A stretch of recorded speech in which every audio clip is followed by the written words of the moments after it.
Evening children, welcome to grammar Galaxy.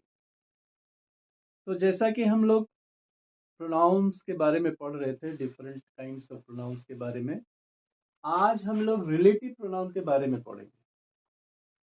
Relative pronoun क्या होता है वो पहले समझ लें। रिलेटिव का शब्दार्थी मतलब उस शब्द का अर्थ ही होता है संबंधी। तो एक ऐसा प्रोनाउन जो दो क्लॉज के बीच, दो क्लॉज मतलब दो वाक्यांशों के बीच एक संबंध स्थापित कर देता है, उसको हम लोग रिलेटिव प्रोनाउन कहते हैं। तो रिलेटिव प्रोनाउन में साधारणतः who, which, that, what, why यही आते हैं। लेकिन कंपाउंड रिलेटिव प्रोनाउन भी होते हैं, जैसे हूएवर, विच एवर, इस तरह से कंपाउंड भी होते हैं, लेकिन जनरली यही होते हैं, who, which, that, what, why. तो ये जैसे ये सेंटेंस लिखा है, met Veena who was returning from school. मैं वीना से मिला जो स्कूल से वापस आ रही थी। तो ये जो हु है, ये दो सेंटेंसों को, दो क्लॉज को एक साथ जोड़ने का काम करता है। किस तरह देखिए, आई मेट वीना और Veena was returning from school. इस हु को हटा दें तो एक सेंटेंस, एक इंडिपेंडेंट क्लॉज ये हो गया, और एक हो जाएगा Veena was returning from school. इन दो वाक्यों को, इन दो वाक्यांशों को, अर्थात दो क्लॉजों को हम लोग एक शब्द यहां लगा के दोनों को हम जोड़ सकते हैं। वो शब्द क्या होगा? हु, जो। मैं वीना से मिला जो स्कूल से वापस आ रही थी। दोनों सेंटेंसों को एक साथ जोड़ दिया एक ही शब्द ने, हु।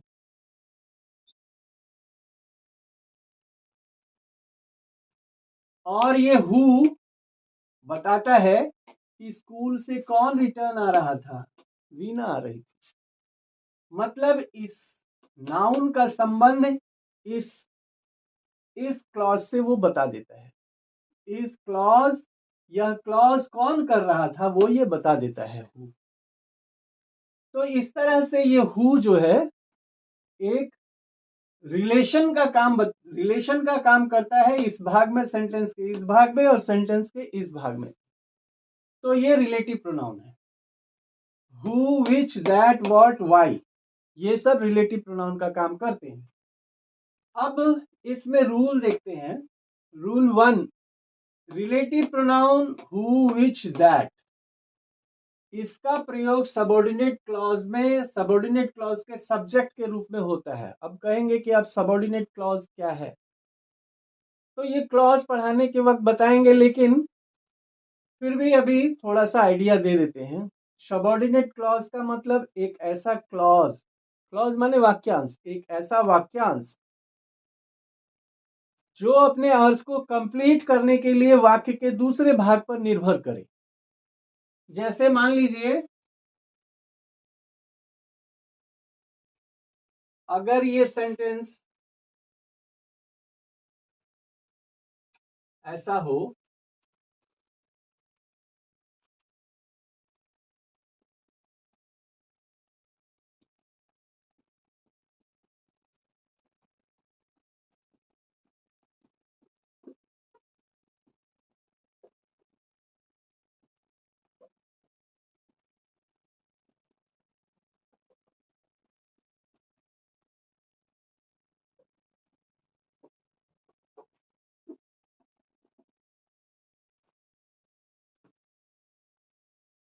जैसे ये सेंटेंस ऐसा हो, आई नो,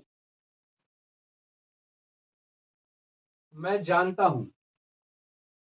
ठीक तो है, मैं जानता हूं, लेकिन क्या जानता हूं ये हमारा ये सेंटेंस डिमांड करता है। हालांकि ये एक सेंटेंस हो गया, आई नो, मैं जानता हूं, लेकिन क्या जानता हूं वो ये डिमांड कर रहा है कि भाई क्या जानते हो। I know that he is coming. To the party. मैं जानता हूं कि वह आज पार्टी में आने वाला है। He is coming to the party today.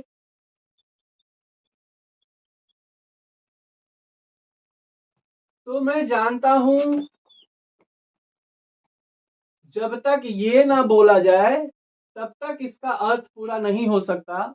या अगर खाली ऐसे ही बोला जाए I that he is coming to the party today, that he is coming to the party today, कि वह आज पार्टी में आ रहा है, तो इसकी के पहले भी कुछ है ऐसा लगता है। तो उसको ये सेंटेंस दोनों, ये और ये दोनों सेंटेंस एक दूसरे के पूरक हैं, एक दूसरे के मीनिंग को कंप्लीट करने के लिए दोनों सेंटेंस की आवश्यकता है।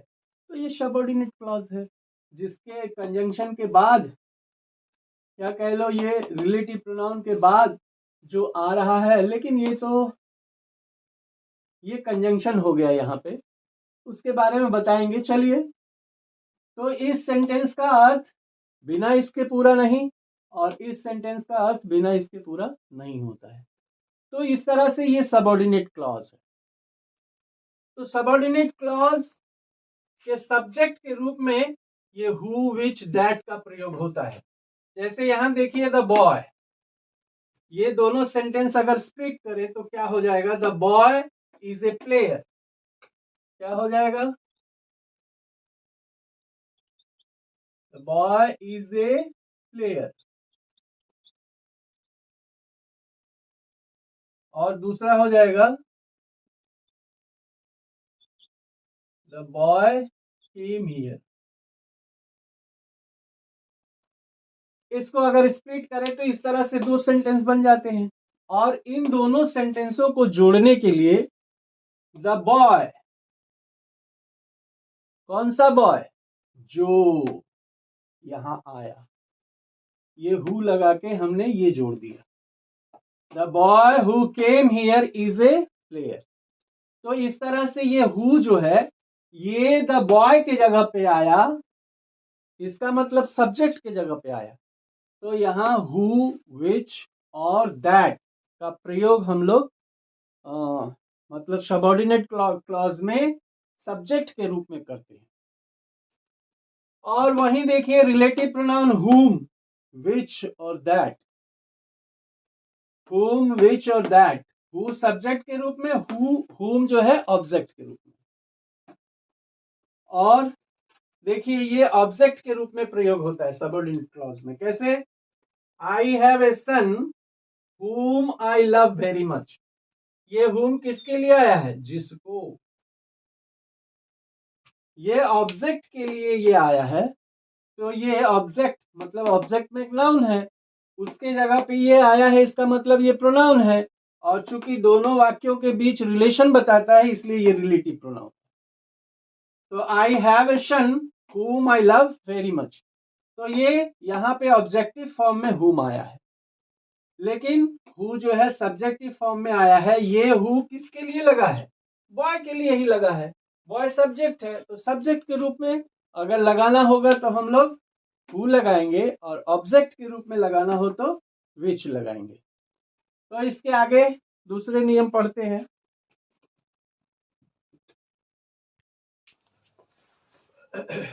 तो देखिए यहाँ पे हमने कुछ सेंटेंस और लिए हैं, जिससे कि रिलेटिव प्रोनाउन किस तरह से रिलेशन बताता है, और कब उसको सब्जेक्टिव में यूज करेंगे, कब उसको सब्जेक्ट के रूप में यूज करेंगे, और कब ऑब्जेक्ट के रूप में यूज करेंगे, ये क्लियरिफाई करने के लिए।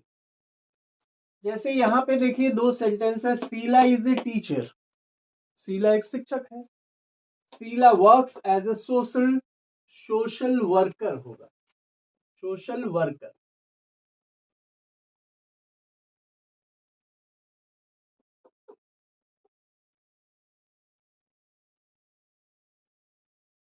तो शीला एक शिक्षक है और शीला एक सामाजिक कार्यकर्ता है। तो इस वाक्य का सब्जेक्ट भी शीला और इस वाक्य का सब्जेक्ट भी शीला है। तो शीला को हम लोग किस तरह से इसको रिलेटिव प्रोनाउन से जोड़ते हैं? देखो, Sheela who is a teacher, Sheela जो कि एक शिक्षक है, also works as a social worker, वह एक सामाजिक कार्यकर्ता के रूप में भी कार्य करती है। तो यहाँ शीला के लिए ही हमने हु लगाया है। तो चूंकि शीला सब्जेक्ट में है तो सब्जेक्टिव फॉर्म का रिलेटिव प्रोनाउन लगेगा, मतलब हु लगेगा। दूसरा सेंटेंस देखते हैं। The car was stolen last month. Car पिछले महीने चुरा ली गई थी। The car was found in a river. Car एक नदी में पाई गई। यहां भी सब्जेक्ट कार और यहां भी सब्जेक्ट कार। तो सजीव के लिए हम लोग हु और निर्जीव के लिए विच लगाते हैं। तो कार के लिए ही हमको रिलेटिव प्रोनाउन लगाना है जो कि सब्जेक्ट के जगह पे है। तो the car that was stolen last month, which भी लगा सकते थे। The car which was stolen last month, वह कार जो पिछले महीने चुराई गई एक नदी में पाई गई। तो रिलेटिव प्रोनाउन वाला जो रिलेटिव प्रोनाउन लगा के हम लोग जो क्लॉज लिखते हैं उसको इन्वर्टेड कॉमा में लिखेंगे। अगर बीच में लिखते हैं, सेंटेंस के बीच में लिखते हैं तब। ये सेंटेंस है I was talking about Sushant. मैं सुशांत के बारे में बात कर रहा था। Sushant is the girl. Sushant वह लड़की है। तो यहां देखिए सुशांत के लिए हमको रिलेटिव प्रोनाउन लगाना है। तो सुशांत चूंकि ऑब्जेक्ट में है इसलिए हम लोग उसके जगह पे हुम लगाएंगे। यहाँ पे सब्जेक्ट में था, कार भी सब्जेक्ट था और शीला में भी, दोनों वाक्य में शीला था, मतलब सब्जेक्ट में शीला थी। तो शीला के लिए हमने हु लगाया या दैट लगाया। लेकिन यहाँ पर सुशांत जो है ये ऑब्जेक्ट के रूप में है तो इसको ऑब्जेक्टिव फॉर्म लगाएंगे। तो Sushant is the girl. Sushant वह लड़की है whom I was talking about, जिसके बारे में मैं बातें कर रहा। तो ऑब्जेक्टिव फॉर्म में है इसलिए यहाँ पे whom लगाया। ये सेंटेंस देखते हैं। The boy is an orator. वह लड़का एक वक्ता है। His sister is a renowned orator. उसकी बहन जो है वह बहुत प्रसिद्ध वक्ता है। तो यहाँ पे ये सब्जेक्ट बॉय है और ये उसकी सिस्टर है। तो वह लड़का जिसकी बहन एक बहुत प्रसिद्ध वक्ता है वह एक वक्ता स्वयं भी है।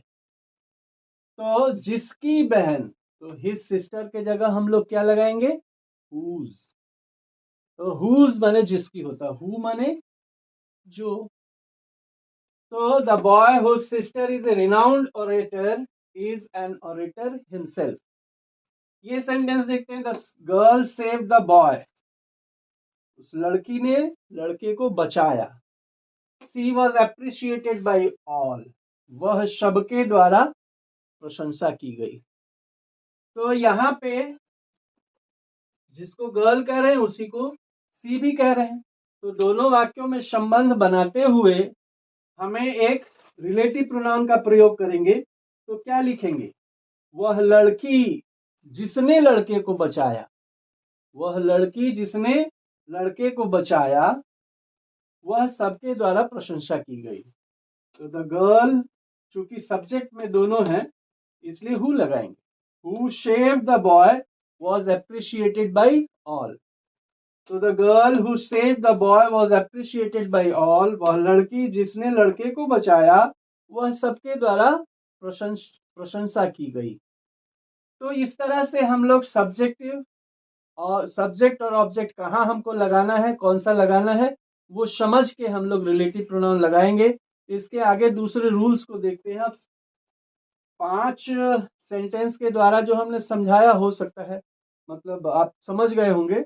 आगे रूल देखते हैं। तो रूल 3 में देखते हैं बच्चों।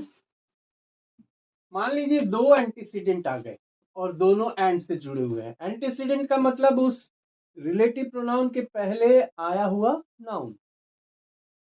जैसे यहाँ पे ये रिलेटिव प्रोनाउन है, इसके पहले द मैन आया और हिज डॉग आया और दोनों एंड से जुड़े हुए। तो एंड से जुड़कर 2 एंटीसीडेंट अगर आ गए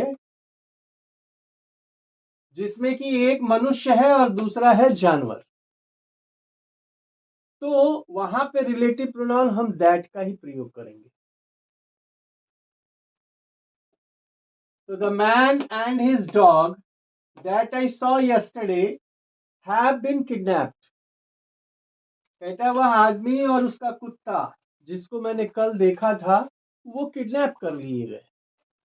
तो एक इंसान और एक जानवर हो या वस्तु हो, एक इंसान हो और एक जानवर हो या वस्तु हो, तो यहाँ रिलेटिव प्रोनाउन का प्रयोग, रिलेटिव प्रोनाउन में हम लोग दैट का ही प्रयोग करेंगे।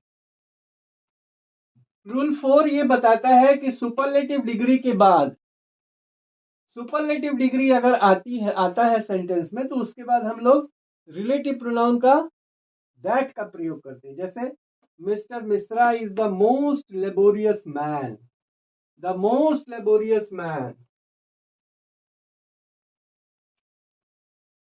मतलब मिस्टर मिश्रा सबसे मेहनती इंसान है। तो ये द मोस्ट लेबोरियस, ये हमारा सुपरलेटिव डिग्री में है, तो सुपरलेटिव डिग्री के बाद हम लोग दैट का ही प्रयोग करते हैं। तो mister Mishra is the most laborious man that I have ever seen. Mister Mishra जितने इंसानों को हमने देखा उनमें सबसे मेहनती इंसान है। तो सुपरलेटिव डिग्री के बाद दैट।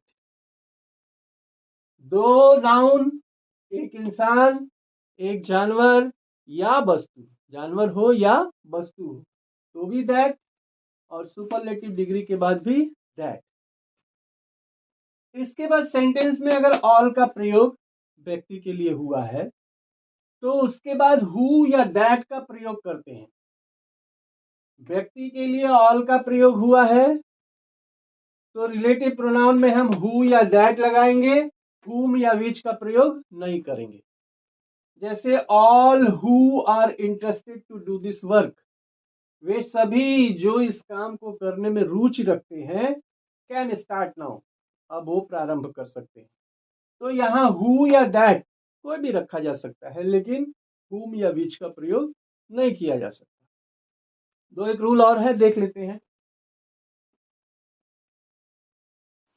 तो रूल 6 देखते हैं। ऑल का प्रयोग वस्तु के लिए अगर हो, पहले हमने पढ़ा ऑल के साथ व्यक्ति, लेकिन ऑल का प्रयोग अगर वस्तु के लिए हो तो इसके बाद दैट का प्रयोग करेंगे, हु हुम विच इनका नहीं। वस्तु के लिए है तो रिलेटिव प्रोनाउन क्या लगेगा, दैट। जैसे all that glitters is not gold, वो सब जो चमकता है वो सोना नहीं होता। तो ऑल के बाद दैट लगा रहे हैं किसके लिए, क्योंकि गोल्ड है, गोल्ड एक वस्तु है। तो ऑल के बाद अगर वस्तु के लिए हमको रिलेटिव प्रोनाउन का प्रयोग करना है तो दैट लगाएंगे।